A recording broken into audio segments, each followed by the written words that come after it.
ಮುಖ್ಯಮಂತ್ರಿ ಡಿ.ಕೆ. ಶಿವಕುಮಾರ್ ಅವರು ಕನಕಪುರ ಕ್ಷೇತ್ರದಾದ್ಯಂತ ಸಂಚಾರವನ್ನು ಮಾಡಲಿದ್ದಾರೆ.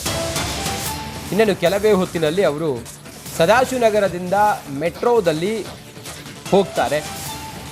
ಕನಕಪುರ ರಸ್ತೆ ಮೆಟ್ರೋವರೆಗೂ ಕೂಡ ಹೋಗಿ ಅಲ್ಲಿಂದ ಆನಂತರ ಹಾಗೆ ಹೋಗ್ತಾರೆ.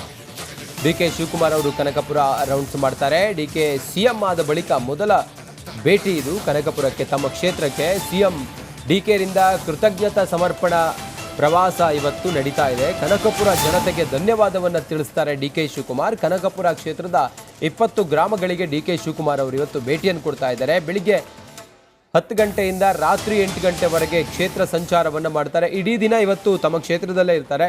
ಹಾರೋಹಳ್ಳಿ ಸರ್ಕಲ್ನಿಂದ ಧನ್ಯವಾದ ಯಾತ್ರೆ ಆರಂಭವಾಗುತ್ತೆ. ಕನಕಪುರದಲ್ಲಿ ರಾತ್ರಿ 10 ಗಂಟೆಗೆ ಕ್ಷೇತ್ರ ಪ್ರವಾಸ ಅಂತ್ಯ ಆಗುತ್ತೆ.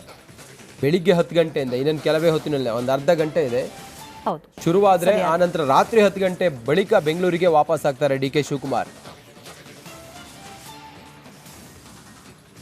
ನಮ್ಮ ಪ್ರತಿನಿಧಿ ರೇಮಾನ್ ಇದ್ದಾರೆ ನೇರ ಸಂಪರ್ಕದಿಂದ, ಸದಾಶಿವನಗರದಿಂದಲೇ ಈಗ ಲೈವ್ ಕನೆಕ್ಟ್ ಆಗಿದ್ದಾರೆ. ರೇಮಾನ್, ಮುಖ್ಯಮಂತ್ರಿಗಳು ಎಷ್ಟೊತ್ತಿಗೆ ಸದಾಶಿವನಗರದಿಂದ ಹೊರಡ್ತಾರೆ, ಅವ್ರ ಜೊತೆಗೆ ಯಾರ್ಯಾರು ಇರ್ತಾರೆ, ಆನಂತರ ಎಂಡ್ ಪಾಯಿಂಟಲ್ಲಿ ಅಲ್ಲಿಂದ ಹೇಗೆ ಹೋಗ್ತಾರೆ ರೇಮಾನ್?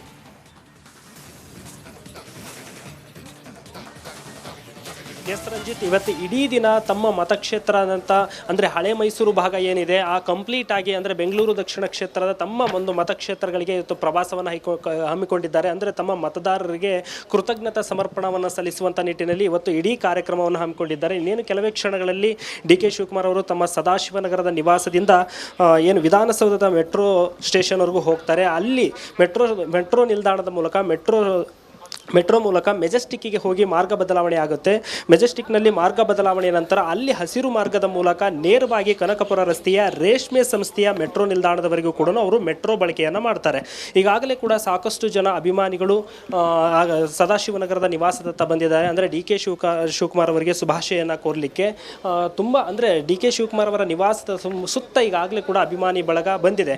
ಆದರೆ ನೇರವಾಗಿ ಅವರು ಮಾತಾಡಿ ಅಂದರೆ ಇಲ್ಲಿ ಅಭಿಮಾನಿಗಳ ಜೊತೆಗೆ ಈಗಾಗಲೇ ಕೂಡ ಡಿ.ಕೆ. ಸುರೇಶ್ ಅವರು ಕೂಡ ಅವರ ಸಹೋದರರು ಕೂಡ ಒಳಗಡೆ ಹೋಗಿದ್ರು. ಹಲವಾರು ಕೂಡ ಶಾಸಕರು ಕೂಡ ಒಳಗಡೆ ಹೋಗ್ತಾ ಇದ್ದಾರೆ. ಬಟ್ ಯಾವೆಲ್ಲ ಪ್ರಮುಖ ನಾಯಕರು ಅವರಿಗೆ ಕನಕಪುರದವರೆಗೂ ಸಾಥ್ ನೀಡ್ತಾರೆ ಅನ್ನೋದ್ರ ಬಗ್ಗೆ ಇನ್ನೂ ಕೂಡ ಸಂಪೂರ್ಣವಾದಂಥ ಮಾಹಿತಿ ಇಲ್ಲ.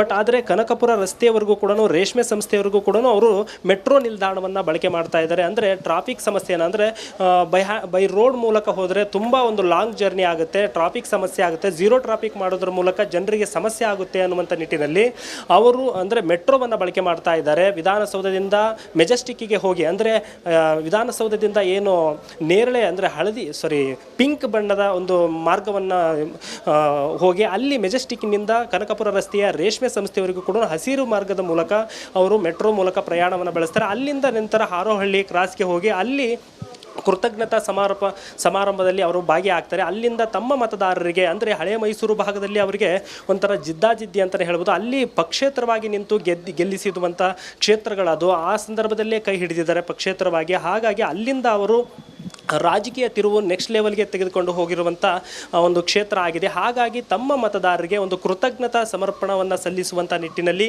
ಇವತ್ತು ಇಡೀ ದಿನ ಆ ಕಾರ್ಯಕ್ರಮವನ್ನು ಹಮ್ಮಿಕೊಂಡಿದ್ದಾರೆ. ನಂತರ ಅಲ್ಲಿಂದ ಸಾತನೂರು ಆಗಿರ್ಬೋದು, ಆ ಮುಖಾಂತರ ಎಲ್ಲ ಒಂದು ಗ್ರಾಮಗಳಲ್ಲಿ ಸುಮಾರು 20 ಗ್ರಾಮಗಳಿಗೆ ಭೇಟಿಯನ್ನು ನೀಡಿ ಅಲ್ಲಿನ ತನ್ನ ಮತದಾರರಿಗೆ, ತನ್ನ ಅಭಿಮಾನಿಗಳಿಗೆ ಅವರು ತಮ್ಮ ಒಂದು ಕೃತಜ್ಞತೆಯನ್ನು ಸಲ್ಲಿಸುವಂಥ ಒಂದು ಕಾರ್ಯಕ್ರಮವನ್ನು ಹಮ್ಮಿಕೊಂಡಿದ್ದಾರೆ. ನಂತರ ಅಂದರೆ ರಾತ್ರಿ 8 ಗಂಟೆ 9 ಗಂಟೆವರೆಗೂ ಕೂಡ ಈ ಕಾರ್ಯಕ್ರಮ ಇರುತ್ತೆ. ನಂತರ ಅಲ್ಲಿಂದ ಬೆಂಗಳೂರಿಗೆ ಅಂದರೆ ಕನಕಪುರ ಟೌನ್ ಮೂಲಕ ಅವರು ನಂತರ ಬೆಂಗಳೂರಿನತ್ತ ವಾಪಸ್ ಆಗಲಿದ್ದಾರೆ.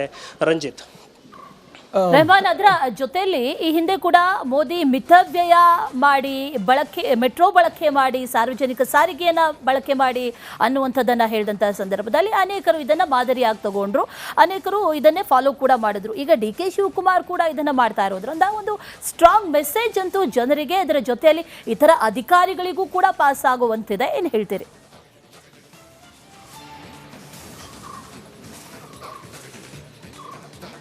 ಹೌದು, ಇದು ಕೂಡ ಡಿ ಕೆ ಶಿವಕುಮಾರ್ ಅವರು ಅಂದರೆ ನರೇಂದ್ರ ಮೋದಿ ಅವರು ಕೂಡ ಏನು ಈ ಒಂದು ಮೆಟ್ರೋವನ್ನು ಬಳಕೆ ಮಾಡಿ, ಸಾರಿಗೆ ವಾಹನಗಳನ್ನು ಬಳಕೆ ಮಾಡಿ ಅನ್ನುವಂಥ ಒಂದು ಸಂದೇಶವನ್ನು ಕೊಟ್ಟಿರೋದು. ಅದೇ ರೀತಿ ಕೆಲವೊಂದಿಷ್ಟು ನಾಯಕರು ಕೂಡ ಮೆಟ್ರೋದಲ್ಲಿ ಕೂಡ ಪ್ರಯಾಣವನ್ನು ಬೆಳೆಸಿ ಜನರಿಗೆ ಒಂದು ಸಂದೇಶವನ್ನು ಕೊಟ್ಟಿದ್ದು ಕೂಡ ಉಂಟು. ಅದೇ ರೀತಿ ಕೂಡ ಡಿ ಕೆ ಶಿವಕುಮಾರ್ ಕೂಡ ಟ್ರಾಫಿಕ್ ಸಮಸ್ಯೆಯನ್ನು ತಡೆಗಟ್ಟುವುದರ ಜೊತೆಗೆ ಇಂಧನದ ಸಮಸ್ಯೆಯನ್ನು ಕೂಡ ತಡೆಗಟ್ಟುವಂಥ ಒಂದು ಮೆಸೇಜ್ ಕೂಡ ಈ ಮೂಲಕ ಅಂದರೆ ಮೆಟ್ರೋದ ಮೂಲಕ ಹೋಗೋದ್ರ ಮೂಲಕ ಜನರಿಗೆ ಈ ಒಂದು ಸಂದೇಶವನ್ನು CM ಆದ ಬಳಿಕ ಈ ಒಂದು ಸಂದೇಶವನ್ನು ಸಲ್ಲಿಕೆ ಮಾಡ್ತಿದ್ದಾರೆ ಅಂತಲೇ ಹೇಳ್ಬೋದು.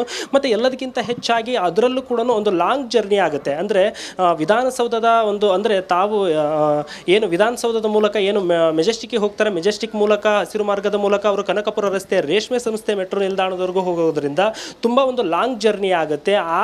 ಹಾಗಾಗಿ ಮೆಟ್ರೋವನ್ನೇ ಇಲ್ಲಿ ಪ್ರಮುಖವಾಗಿ ಬಳಕೆ ಮಾಡಬೇಕು ಅನ್ನುವಂಥದ್ದು. ಮತ್ತು ನರೇಂದ್ರ ಮೋದಿ ಅವರು ಕೊಟ್ಟಂಥ ಸಂದೇಶವನ್ನು CM ಆದ ಬಳಿಕ ಡಿ ಕೆ ಶಿವಕುಮಾರ್ ಅವರು ಕೂಡ ಒಂದು ರೀತಿಯಲ್ಲಿ ಜನರಿಗೆ ಈ ಸಂದೇಶವನ್ನು ತಾವು CM ಆದ ಬಳಿಕ ಕೂಡ ಒಂದು ಸಂದೇಶವನ್ನು ನೀಡಲಿಕ್ಕೆ ಕೂಡ ಮುಂದಾಗ್ತಿದ್ದಾರೆ ಅನ್ನುವಂಥದ್ದು ಕೂಡ ಈ ನಿಟ್ಟಿನಲ್ಲಿ ಗಮನಿಸಬೇಕಾದಂಥ ಒಂದು ಪ್ರಮುಖವಾದಂಥ ಒಂದು ವಿಚಾರ ಅಂತಲೇ ಹೇಳ್ಬೋದು. All right Rehman, thank you ಡೀಟೇಲ್ಸ್ಗೆ.